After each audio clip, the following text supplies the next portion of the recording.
हाँ जी students, good afternoon बेटे last class के अंदर आपने अपना मियोसिस शुरू किया सीगा। मियोसिस के अंदर पहले आप उन्होंने रीकॉल करके देखते हैं। मियोसिस के अंदर आपने कुछ पॉइंट्स कहे सीगे। फर्स्ट वाज कि मियोसिस है जेड़ा it occurs in reproductive cells of the body. ठीक है, reproductive cells of the body. ਇਹਦੇ अंदर जो बेटे अपने कोल it occurs in reproductive cells of body. Resulting cells किन्ने बनते ਇਹਦੇ अंदर लास्ट 4। ਉਹ 4 की ने हैप्लॉइड सेल्स ने। ठीक है, उन्होंने आप कहने की हाँ गैमीट्स कहने। ठीक है, अगर आप ह्यूमन की गल करिए तो मेल के गैमीट्स होंगे ने स्पर्म्स। फीमेल के गैमीट्स नूं आपां की कहने आ एग। फीमेल के गैमीट्स नूं की कहने आपां ओवा या एग। ठीक है, आ बेटे अपने को आ गया जो आपने कल डिस्कस किया सी। ठीक है, फिर आपने कल डिस्कस किया सीगा कि मियोसिस है जिहड़ी जदों भी कोई सैल मियोसिस च एंटर करदा तो यह भी सैल साइकिल कंप्लीट करदा होया, सैल साइकिल के अंदर आई फेज कंप्लीट करदा होया एम फेज के अंदर एंटर कर जाता है। हुण एम की है इस केस के अंदर मियोसिस है, क्योंकि वो सैल केड़ा है जर्म सैल है। ठीक है, हुण एम फेज है जिहड़ा ये फरदर दो च डिवाइडेड है। आपने कल की किया सी दो च डिवाइडेड है, मियोसिस 1 एंड मियोसिस 2। ठीक, मियोसिस 1 है जिहड़ा ये फरदर डिवाइडेड है prophase 1, metaphase 1, anaphase 1 and telophase 1।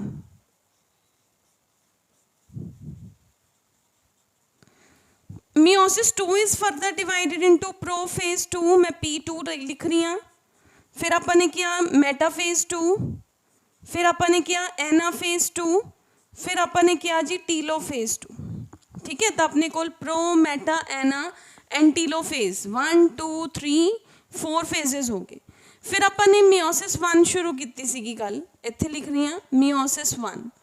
Meiosis 1 का आपने केड़ा फेज शुरू किया सीगा कल प्रोफेज 1। आपने क्या सीगा कि इट इज़ हाईली इंपॉर्टेंट। क्यों? क्योंकि इस फेज के अंदर की आंदा है रीकॉम्बिनेशनस बनते हैं, जिदे करके आपां ब्रदर सिस्टर भी एक दूसरे तो डिफरेंट होंगे ने शक्ल के अंदर। ठीक है, या वेरीएशनस होंदियां ने अपनी बॉडी के अंदर चेंजेस होंगे ने, तो that is called as the prophase 1। ये अंदर की होंगे बेटे, ये अंदर जी रिकॉम्बिनेशन बनते। ये फरदर डिवाइडेड सीगा 5 फेजेस के अंदर। लैप्टोटीन ला जरा पानी दे याद होगा ना सबनों, लैप्टोटीन जाइगोटीन। ठीक है, जाइगोटीन तो बाद है पैकेटीन, पैकेटीन तो बाद है डिप्लोटीन, डिप्लोटीन तो बाद है डायाकाइनेसिस। लैप्टोटीन च आपने क्या सी क्रोमोसोम्स ने जड़ियाँ वो थ्रेड लाइक स्ट्रक्चर सुलझनिया शुरू हो जांदियां ने, ते जिहड़े सेंट्रोमीयर्स ने वो दूर जाते हैं। साइना जिहड़ा जाइगोटीन है ये अंदर होमोलोगस क्रोमोसोम्स की पेयरिंग होके साइनैप्सिस हो जाती है। पैकेटीन के अंदर वो होमोलोगस क्रोमोसोम्स एक दूसरे के ऊपर आके क्रॉस ओवर कर जाते हैं, जिहदे नाल रीकॉम्बिनेशन बनते हैं। डिप्लोटीन के अंदर ये पूरी तरह सैपरेट हो जाते हैं, तो डाइकाइनेसिस के अंदर न्यूक्लियर मैमब्रेन है जिहड़ी वो डिजोल्व होनी शुरू हो जाती है। ठीक है जी, हुण अपने को बेटे नैक्सट चलते हैं मेटाफेज 1 दे नाल। ठीक है, we are moving toward the metaphase 1। Diagrams के ऊपर एम्फेसाइज करना बेटे, इंपॉर्टेंट चैप्टर है, इंपॉर्टेंट टर्म्स ने। जिन्ना डायग्राम्स की प्रैक्टिस करोगे उन्ना ही वधिया तरह समझ आऊगा। ठीक है, हुण now we are moving toward is metaphase 1। Metaphase 1, metaphase 1 के अंदर की होगा बेटे, क्योंकि ये प्रोसेस इस प्रोसेस नूं आपां की करते हैं मियोसिस नूं एक साइड ते डायग्राम बना लैंदे आ जर्म सैल सीगा, इन्हें प्रोसेस की, it will undergo the first process of meiosis. इन्हें पूरी मीओसिस करनी है, सारी इन्हें की करनी है, मीओसिस करनी है।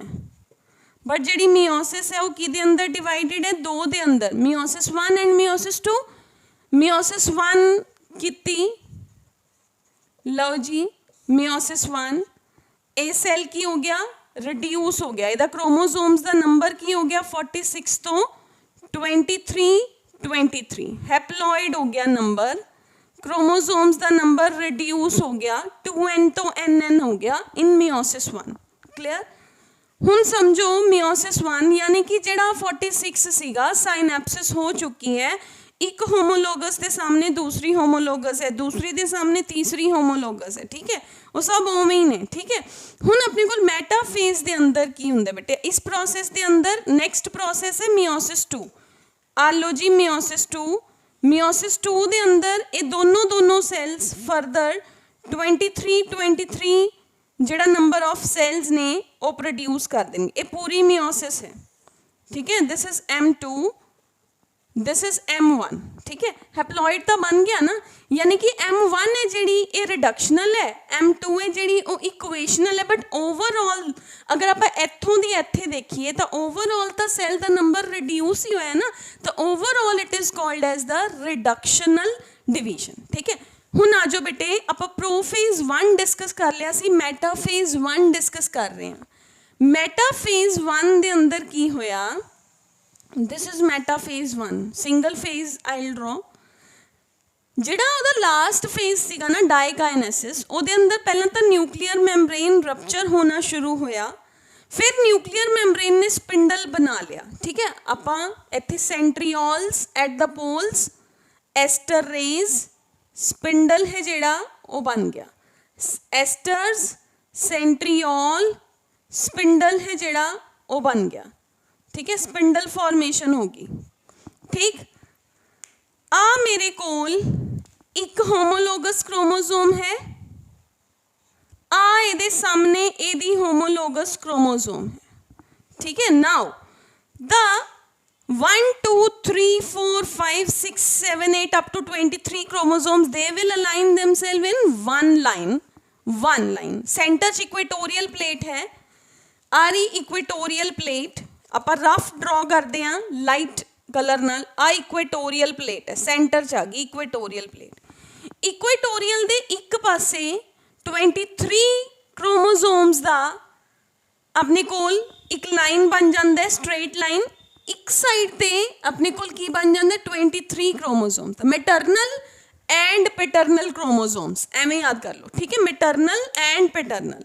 हुण मैं देखो इत्थे आ सैकेंड वाली क्रोमोसोम्स ने जिहड़ियां वो ड्रॉ करतियां नीचे, ਇਹਦੇ ਉੱਪਰ ਆਪਾਂ ब्लैक डॉट क्योंकि इन्होंने क्रॉसिंग ओवर कर ली सीगी, ऊपर वाली दे ऊपर आप ब्लू डॉट लगा देने क्योंकि उन्हें क्रॉसिंग ओवर की हुई है, ठीक है। That is the sign to show कि क्रॉसिंग ओवर हो चुकी है। हुण इन्होंने एक अपने आप नू एक लाइन एक सीक्वेंस के ऊपर असाइन कर लिया, such is called as the metaphase 1। Metaphase 1 के अंदर वट विल बी देयर बेटे, जिहड़ा स्पिंडल है वो पूरी तरह बन जाता है, ठीक है। तो हुण अपने कोल की बन जाता है, दो पैरेलल मैटाफेज प्लेट्स बन जांदियां ने, ठीक है। आप ये कह सकते हैं कि जिहड़ियां क्रोमोसोम्स ने टेट्राड्स ने बेटे वो इक्वेटर वाल जाना शुरू कर देंदे ने and come to lie in 2 parallel metaphasic plates, ठीक है। एक मैटाफेज प्लेट के ऊपर एक क्रोमोसोम्स का बंडल आ गया मैटरनल का, दूसरी मैटाफेजिक प्लेट के ऊपर दूसरा आ गया, ठीक है। यानी कि आपने की कहना है, ये अंदर मैटाफेजिक प्लेट बनी तो क्रोमोसोम्स ने अपने आप नू एक लाइन के ऊपर अरेंज कर लिया, मतलब दो लाइन्स के ऊपर, एक साइड ते एक जिहड़ी मैटरनल क्रोमोसोम्स ने उन्होंने अरेंज किया, एक साइड ते पैटर्नल क्रोमोसोम्स ने अपने आप नू अरेंज कर लिया, ठीक है बेटा जी। तो हुण अपने कोल की होगा, किदे तो ज्वाइन किया, सेम काइनेटोकोर तो ज्वाइन कीतियां होईयां ने, किदे उपर कीतियां होईयां ने, स्पिंडल फाइबर के उपर ज्वाइन कीतियां होईयां ने, ठीक है। हुण आपां नूं माइटोसिस नालों डिफरेंस पता चल गया होना, माइटोसिस के अंदर आपां 46 दियां 46 नूं ही इक्को लाइन के उपर अरेंज किया सीगा, ਇਹਦੇ अंदर दो लाइन्स बन रही ने, जिहदे अंदर एक है जिहड़ा एक मेरा मैटरनल क्रोमोसोम्स का पेयर पेयर है वो एक लाइन ते है, पैटर्नल क्रोमोसोम्स दा पेयर एक लाइन ते। याद रखना इत्थे ही तो 23 हो गया ना बच्चे। की होया, वट इज देयर, मेरे को टोटल 46 ने, ठीक है, जिन्ना चों एक 23 ने अपने आप नू एक लाइन दे उपर अरेंज कर लिया, 23 ने अपने आप नू दूसरी लाइन दे उपर अरेंज कर लिया। ठीक है जी, हुण आ जाओ जी एनाफेज दे उपर। ठीक है, एनाफेज च की हुंदा, फोर्सिस लगणगियां। हुण उस फोर्स दे एज ए रिजल्ट देखो अपने दिमाग च एक क्वेश्चन अराइज हुंदा है, ठीक है, कि 23 46 तो बाद आ हो गया 23 इस तो बाद फिर 23 किवें हुंदा है। तो देखो अगर आप उन्होंने डायग्रामेटिक फॉर्म के अंदर भी देखिए तो इत्थे तो ਜਿਹੜੇ ऑलरेडी 46 क्रोमोसोम सीगे उन्होंने अपने आप नू सेपरेट आउट कर लिया। ठीक है, 46 ने अपने आप नू 23 दे अंदर वंड लिया। आ 46 आ सीगे होमोलोगस, इन्हां ने वंड लिया। हुण ना क्रोमोसोम दे कोल डबल्ड डीएनए है ना, आपां क्या सी आ सिंगल है, बट दोनों एक सेंट्रोमीयर दे ऊपर प्रेजेंट ने, ये कोल doubled the amount of DNA है। हुण दूसरी बार च आपां क्रोमोसोम नू सेंटर चों तोड़ दांगे मेटाफेज 2 दे अंदर। ठीक है, तो दिस इज द डिफरेंस, ताई 4 सैल्स बनते हैं। पहला वो अपने आप नू maternal paternal chromosome separate out कर दिया ने, फिर जो उन्होंने डीएनए डबल होया हुंदा है, वो डीएनए डबल वाला डीएनए अपने आप नू वो क्रोमोसोम विचालों दी टीयर कर दिंदी, आपां ये कह सकते हैं। ठीक है, तो that is the we can see in metaphase 2 आप दिखावांगे। ठीक, तो अपने को बेटे 46 तो इस तरीके दे नाल सेपरेशन हुई। इस तो बाद बेटे अपने को आंदा है एनाफेज 1। एनाफेज 1 दे अंदर फिर हुई फोर्सिस लगणगियां, forces will be there. Anaphase 1 ये डिवाइड करते हैं आपां इनू, एनाफेज 1 नू अर्ली एंड लेट दे अंदर अगर मैं डिवाइड करदा तो की हुंदा है, अर्ली दे अंदर तो फोर्सिस लगनियां शुरू हो जांदियां ने ते क्रोमोसोम्स ने जिहड़ियां वो दूर दूर जानियां शुरू हो जांदियां। आ पूरा दा पूरा क्रोमोसोम इधर आ रहा है, आ पूरा दा पूरा क्रोमोसोम इधर आ रहा है, आ पूरा दा पूरा क्रोमोसोम इधर आ रहा है, आ पूरा दा पूरा क्रोमोसोम उधर नू जा रहा है। ते लेट दे अंदर ये पूरी तरह अपने सेंट्रीओल दे कोल पहुंच जाएंगे। ठीक है, लेट दे अंदर अगर आप दिखाइए, लेट छोटा जा ड्रॉ कर रही हैं, आही सेम डायग्राम है, क्योंकि लेट दे अंदर ये पूरा क्रोमोसोम इधर आ गया, इधर इधर इधर। ठीक है, हुण मैं ब्लैक ही ड्रॉ करता बेटे, आप उन्होंने ब्लू भी दिखा सकते हैं। ठीक है, I can make it in the blue colour also, तुसी ब्लू ही बनाना बेटे, तो दिस इज ब्लू ब्लू, इधर भी उवें ही बना लो, this is one will be black and one will be blue। clear? okay, तो आ हो गया एनाफेज 1 दे अंदर क्रोमोसोम्स ने जड़ियां वो दोनों साइड्स तो कित्थे चलियां गईयां, सेंट्रीओल्स दी तरफ ने जड़ियां वो चलियां गईयां। ठीक है, तो अपने को एनाफेज 1 दे अंदर बेटे जिहड़ा टेट्राड है ਉਹਦੇ अंदरों दी जो एक डायाड है वो मतलब एक होमोलोगस क्रोमोसोम दे पेयर चों एक होमोलोग है जिहड़ा वो अपोजिट पोल दी तरफ माइग्रेट होना शुरू हो जाता है। उत्थे फोर्सिस लगदियां ने ते वो दोनों अपोजिट पोल्स दी तरफ माइग्रेट करना स्टार्ट कर दिंदे ने। This will happen in anaphase 1। ठीक है जी, हुण आ जाओ बेटे टीलोफेज 1 दे अंदर। टीलोफेज है ना जिहड़ा, that is exactly opposite to the prophase, चाहे वो माइटोसिस है चाहे वो मियोसिस है। ठीक है, टीलोफेज के अंदर की हुंदा बच्चे, टीलोफेज के अंदर पहली गल तो स्पिंडल जो बनया सीगा वो डिसअपीयर होगा, जो ऑर्गेनल्स डिसअपीयर होइयां सीगियां वो दोबारा बननियां शुरू हो जाणगियां, जो क्रोमोसोम्स ने जड़ियां वो क्रोमेटिड्स तो बनिया सी वो दोबारा क्रोमेटिड्स के अंदर कन्वर्ट होनियां शुरू हो जाएंगियां। ठीक है, that is the telophase. Telophase के अंदर एक्चुअली की हुंदा है वो क्रोमोसोम्स दोबारा ਅਨਕੋਇਲ ਐਂਡ ਇਲੋਂਗੇਟ ਹੋਣੀਆਂ ਸ਼ੁਰੂ ਹੋ ਜਾਣਗੀਆਂ, ਉਹ ਉਹੀ ਸ਼ੇਪ ਲੈਣਾ ਸ਼ੁਰੂ ਕਰ ਦਿੰਦੀਆਂ ਨੇ ਜੋ ਕਿ ਉਹਨਾਂ ਦੀ ਇੰਟਰਫੇਸ ਦੇ ਅੰਦਰ ਹੁੰਦੀ ਹੈ।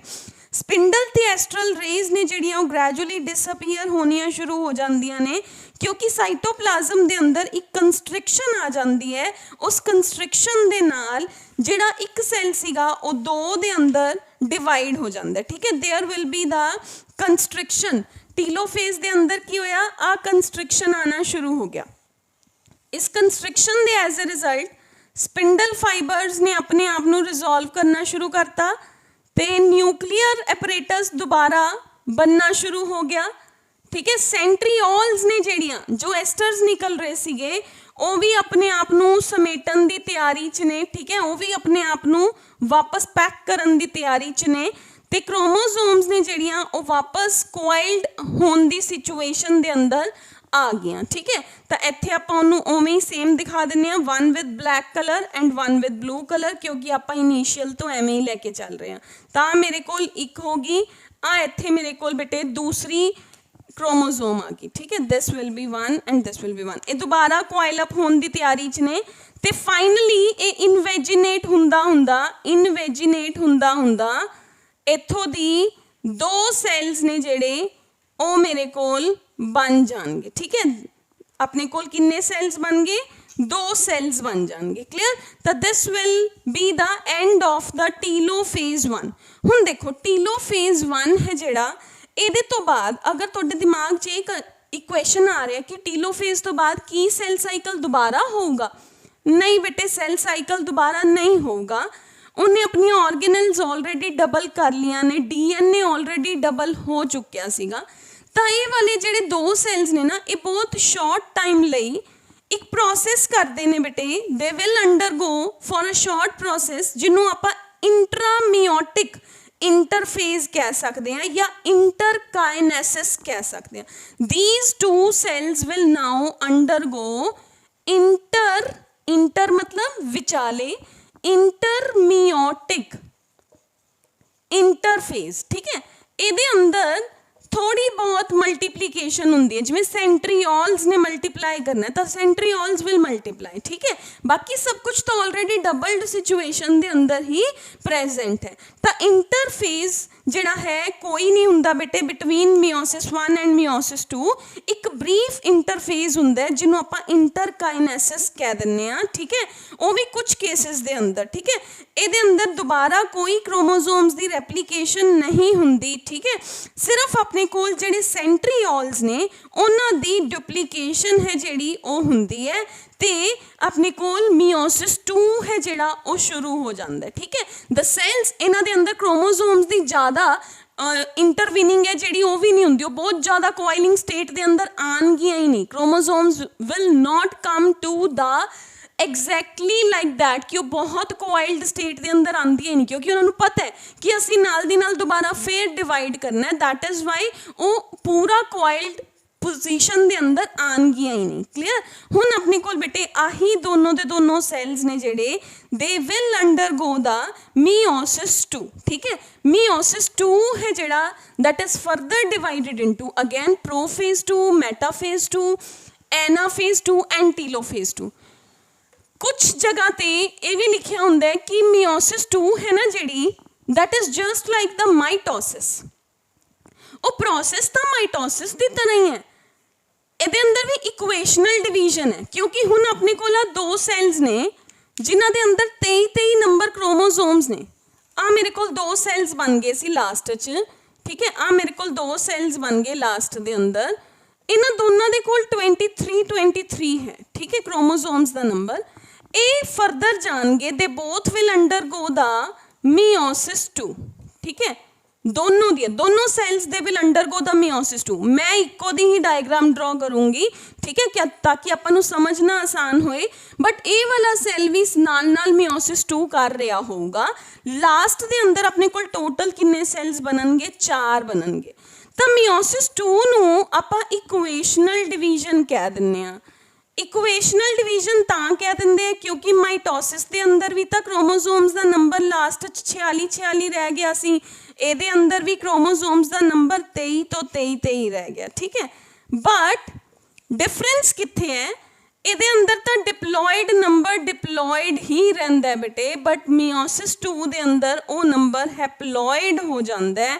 This is the difference. एक गैमीट्स फॉर्म करता है बॉडी दे, नॉर्मल सेल्स फॉर्म करता है, that is the difference between the meiosis 2 and mitosis. ठीक है, तो आप ये नहीं कह सकते कि वो माइटोसिस ही है, क्योंकि माइटोसिस के अंदर तो इक्वल डिस्ट्रीब्यूशन होंगी है, बट आप इनू कंपेयर कर लें। क्यों?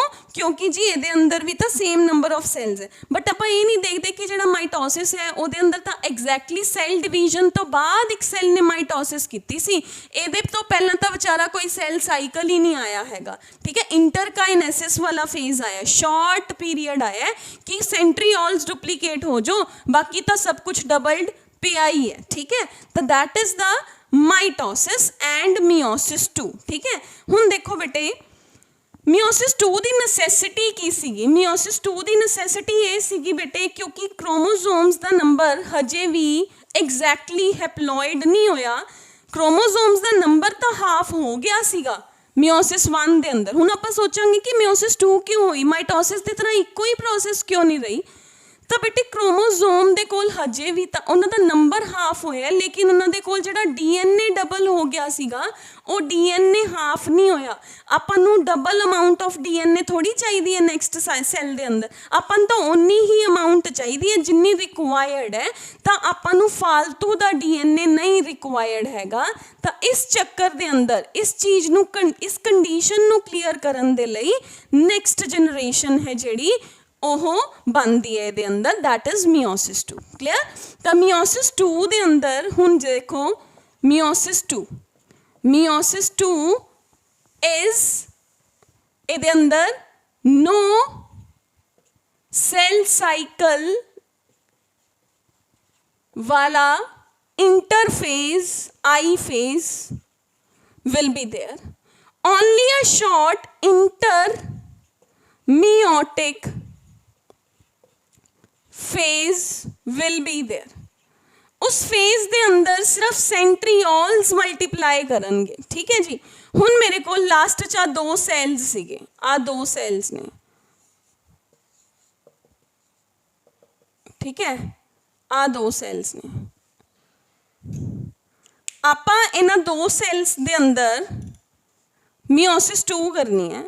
आप एक सैल नूं भजा दिंदे मियोसिस 2 कराने, दूसरा सेम टू सेम होगा। ठीक है, तो meiosis 2 is also divided into prophase 2, metaphase 2,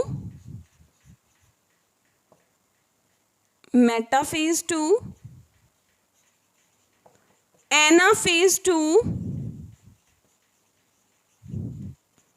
and telophase 2। Prophase 2, metaphase 2, anaphase 2 and we have is the telophase 2। Clear? हुण देखो जो मेरा प्रोफेज 2 है बेटे वो बहुत ही शॉर्ट, बहुत ही सिंपल है। ये अंदर की होगा, ये अंदर अपने कोल जिहड़ी नवा न्यूक्लीयस बनया है ना, उहदियां सेंट्रीओल्स डबल हो चुकियां ने। हुण वो फटाफट अपने एस्टर्स निकाल लैणगियां ते वो सेंट्रीओल्स दूसरी दो मतलब दूर दूर जाना शुरू कर देणगियां ते न्यूक्लीयर एनवेल्प है जिहड़ा वो दोबारा फिर ब्रेक डाउन हो जाऊगा। आपां एक सैल नूं नीचे लै गए, हुण देखो आ इहदा न्यूक्लीयस है, न्यूक्लीयर एनवेल्प ब्रेक होना शुरू हो गया, क्रोमोसोम्स दोबारा फिर कंडेंस होनियां शुरू हो गया, क्रोमोसोम्स ने अपनी कंडेंसेशन कर ली, फटाफट कंडेंस होनियां शुरू हो गया, सेंट्रीओल्स ने ना जिहड़ियां वो दूर दूर जाना शुरू हो गया। ठीक है जी, दिस इज प्रोफेज 2। क्लियर? फटाफट उन्होंने की किया, क्रोमोसोम्स नूं कंडेंस कर लिया, सेंट्रीओल्स क्योंकि ऑलरेडी डुप्लीकेटेड सीगियां, कदों डुप्लीकेट होईयां सीगियां इंटरमियोटिक फेज के अंदर, सेंट्रीओल्स दूर दूर जानियां शुरू हो गया। डन? हुण की होगा बेटे, प्रोफेज 2 तो बाद मेरे कोल की आऊगा मेटाफेज 2। मेटाफेज 2 के अंदर व्हाट विल बी देयर, आ मेरी सेंट्रीओल है, आ स्पिंडल है जिहड़ा ये पूरी तरह बन गया, ठीक है। फस्ट दे अंदर ही पूरी तरह प्रोफेज 2 दे अंदर ही स्पिंडल बन गया, क्लियर। पहला न्यूक्लियोलर मैम्ब्रेन रप्चर हुई, फिर उन्हें स्पिंडल क्रिएट करता। आपां इनू कर लैंदे हां early prophase 2 and this is late prophase 2। Late prophase दे अंदर की होया, क्रोमोसोम्स ने अपने आप नू उस स्पिंडल दे ऊपर अरेंज कर लिया, ठीक है। लो जी अरेंज कर लिया, क्लियर।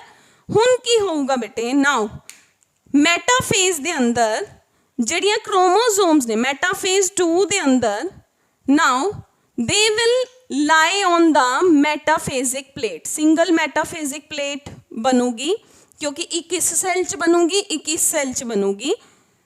आ दोनों क्रोमोसोम्स उस मेटाफेजिक प्लेट के ऊपर, दोनों नहीं 23 chromosomes they will lie on the same metaphasic plate bye there kinetochore. Single line बनी, टेम्परेरी लाइन बनी, उस टेम्परेरी लाइन के ऊपर क्रोमोसोम्स ने अपने आप नू अरेंज कर लिया and this phase is called as the metaphase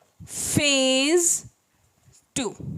this is metaphase 2, ठीक है। एनाफेज 2 के अंदर, पहला मेटाफेज 2 के अंदर क्रोमोसोम्स ने ਜਿਹੜੀਆਂ ਉਹ स्पिंडल के इक्वेटर ते आईयां ਤੇ ਉੱਥੇ ਇੱਕ ਸਿੰਗਲ ਮੈਟਾਫੇਜ਼ ਪਲੇਟ ਬਣੀ। ਇੱਕ ਸੈੱਲ ਦੇ ਅੰਦਰ ਸਿੰਗਲ ਪਲੇਟ ਬਣੀ, ਦੂਸਰੇ ਸੈੱਲ ਦੇ ਅੰਦਰ ਵੀ ਸਿੰਗਲ ਪਲੇਟ ਬਣੀ। ਜਿਹੜੀਆਂ ਉਹ ਕ੍ਰੋਮੋਸੋਮਸ ਨੇ ਉਹਨਾਂ ਨੇ ਆਪਣੇ ਆਪ ਨੂੰ ਕਾਈਨੈਟੋਕੋਰਸ ਦੀ ਹੈਲਪ ਦੇ ਨਾਲ ਸਪਿੰਡਲ ਫਾਈਬਰ ਦੇ ਉੱਪਰ ਅਟੈਚ ਕਰ ਰੱਖਿਆ, ਠੀਕ ਹੈ। ਹੁਣ ਐਨਾਫੇਜ਼ ਦੇ ਅੰਦਰ ਕੀ ਹੁੰਦਾ ਹੈ, ਅਗੇਨ ਫੋਰਸਿਸ ਲੱਗਣਗੀਆਂ एंड फोर्सिस दे एज ए रिजल्ट जो क्रोमोसोम है वो क्रोमेटिड्स ब्रेक हो जाएंगे। Sister chromatids they will start moving apart from each other, ठीक है। आपां उन्होंने इत्थे ड्रॉ करते हैं, मैं वापस लेके आनी हाँ। मेटाफेज तो बाद एनाफेज। एनाफेज दे अंदर की होया, centrioles, aster rays, spindle fibers, these will break from the midpoint, ठीक है। they will break from their midpoint and start moving apart from each other, ठीक है जी। वही सेम IVDLJ shapes दे अंदर, IVLJ shapes दे अंदर they will start moving apart from each other, ठीक है। that is anaphase 2। this is anaphase 2, clear। now telophase, what will be there in the telophase? telophase the अंदर बेटे same, that is the opposite of the prophase। जो पहले disappear होया सी वो सब कुछ रीअपीयर हो जाएगा। Nucleolar reappear, nuclear membrane reappear, spindle fibre starts to dissolve, ठीक है जी। Centriole tend to come at their position, ठीक है जी। सारियां उही हुईयां एंड साइटोकाइनेसिस होनी शुरू हो जाती है। ये अंदर जिहड़ा स्पिंडल है वो दोबारा जिहड़ा अपना सैल मैम्ब्रेन है उहदी इनवेजिनेशन होना शुरू हो गया। न्यूक्लियर मैम्ब्रेन दोबारा बननी शुरू होगी। सेंट्रियोल्स डिजोल्व होने, सेंट्रियोल्स दे एस्टर्स ने जेड़े वो दोबारा ख़त्म होने शुरू हो गए। स्पिंडल फाइबर्स डिजोल्व होनिया शुरू हो गया, ठीक है। एंड एक क्रोमोसोम, हुण आपां उहनूं की क्रोमोसोम ही कहांगे ना, क्योंकि इको पूरा क्रोमोसोम सीगा। जदों उहने डबल किया तो उहदे अंदर जेनेटिक मटीरियल डबल्ड सीगा, तो आ सैल होर ज़्यादा इनवेजिनेट हुंदा गया।